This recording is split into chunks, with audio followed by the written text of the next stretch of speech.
ہم لوگوں سے صرف تب تک لڑتے ہیں جب تک ہمیں ان سے پیار کی امید ہوتی ہے۔ جب وہ امید ختم ہو جاتی ہے تو ہم لڑنا بھی بند کر دیتے ہیں۔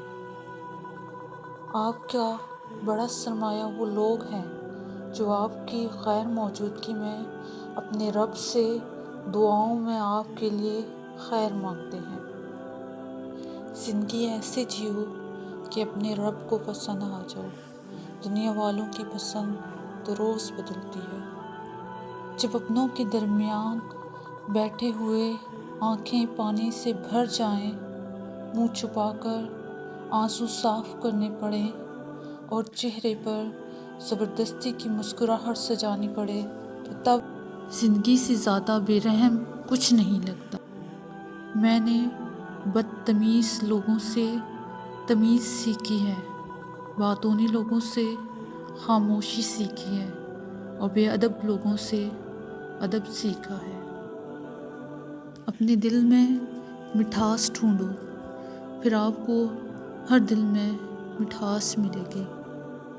جب کسی کو چیخ چیخ کر احساس دلاؤ گے کہ تم میرے لیے اہم ہو تو اپنے آپ میں بڑا ہوتا جائے گا اور تم اس کے لیے غیر اہم ہوتے جاؤ گے۔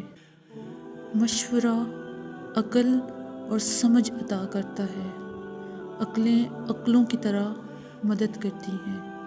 پیغمبر صلی اللہ علیہ وآلہ وسلم نے فرمایا کہ مشورہ پوری دنیا کا سناٹا بتا رہا ہے، بادشاہت صرف میرے رب کی ہے۔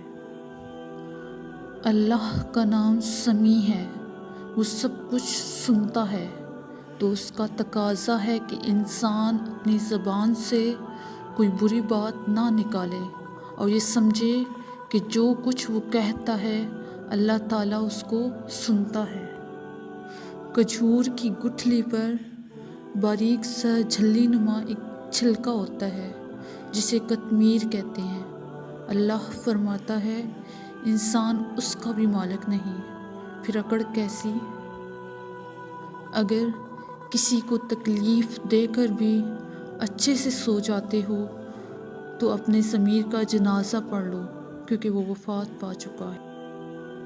زندگی کی اصل خوبصورتی یہ نہیں کہ تم کتنے خوش ہو، بلکہ زندگی کی اصل خوبصورتی تو یہ ہے کہ دوسرے تم سے کتنا خوش ہیں۔